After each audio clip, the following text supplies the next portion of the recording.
নমস্কার বন্ধুরা, গ্রিন আর্টে আপনাদের স্বাগত।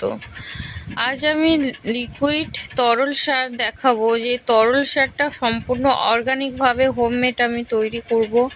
আর একবার আপনারা এটা রেডি করে রাখবেন, সারা মাস আপনারা গাছে দেবেন। তো বন্ধুরা, প্লিজ সাবস্ক্রাইব করবেন, বেল আইকন প্রেস করে চ্যানেলের পাশে থাকবেন। আপনারা ভিডিও দেখেন কিন্তু সাবস্ক্রাইব করেন না। প্লিজ প্লিজ প্লিজ সাবস্ক্রাইব করুন আর লাইক কমেন্ট করে অবশ্যই জানান ভিডিওটা আপনাদের কেমন লাগছে। আপনারা জানালে আমার আরও ভালো লাগবে, আর এত যে খেটে খুঁটে ভিডিও করি আরও একটু ইচ্ছাটা জাগবে। তো বন্ধুরা, এত সুন্দর ফুল আমার অক্টোবরের আগে থেকে ফুটছে। সেপ্টেম্বরের এন্ড থেকে অক্টোবর পেরিয়ে এখন নভেম্বরের মাঝামাঝি দেখুন গাছ ফুলে ভরে আছে। তো এত সুন্দর ফুল একটি মাত্র অর্গানিক তরল সার ইউজ করেই আমি তৈরি করছি। তো বন্ধুরা, আপনারা অবশ্যই দেখুন এই ভিডিওটা, আর সম্পূর্ণ শেষ পর্যন্ত দেখুন আমি এখানে 1.5 কেজি এনেছি। তো এটা হচ্ছে সরিষার খোল বা মাস্টার কেক, আর এটা বাদাম খোল। এটা নিয়েছি 500 গ্রাম। তো আমি সরিষার খোল 1.5 কেজি নেব না, সেটা নেব 1 কেজি। আর বাদাম খোলটা 500 গ্রাম পুরোটাই নেব। এটা হচ্ছে আমার লিকুইড সার তৈরি করার বালতি, দেখেই বুঝতে পারছেন। এখানেই আমি লিকুইড সার তৈরি করি।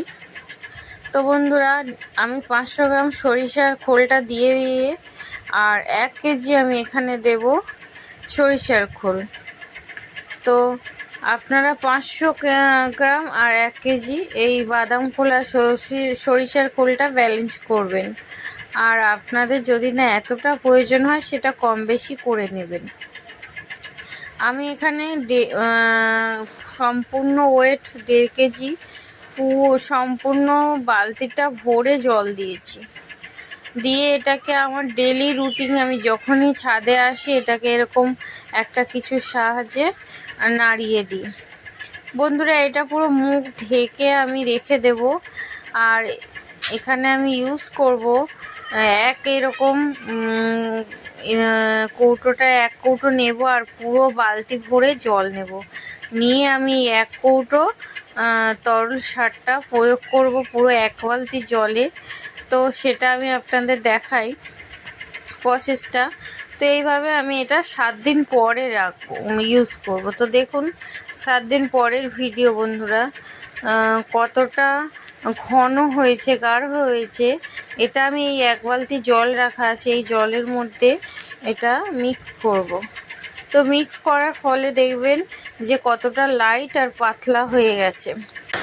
সরিষার খোলে প্রচণ্ডভাবে আছে আপনার গুণাগুণ, গাছ বৃদ্ধি, গাছের ফুল ফল আসার।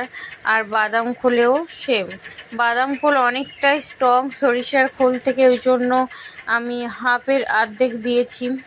আর দেখুন এই গাছগুলোকে আমি 4-5 দিন অন্তরে এই জলটা প্রয়োগ করি। এখানে আমি শুধু ফুল গাছ না, আমি সমস্ত গাছেই প্রয়োগ করি, ফল সবজি সব গাছেই। তো বন্ধুরা, আমি এখানে শুধু ফুল গাছ দেখালাম বলে যে শুধু ফুল গাছ দেবেন না, সব গাছেই আপনারা প্রয়োগ করবেন। তো বন্ধুরা, অবশ্যই আমাকে কমেন্ট করে জানাবেন।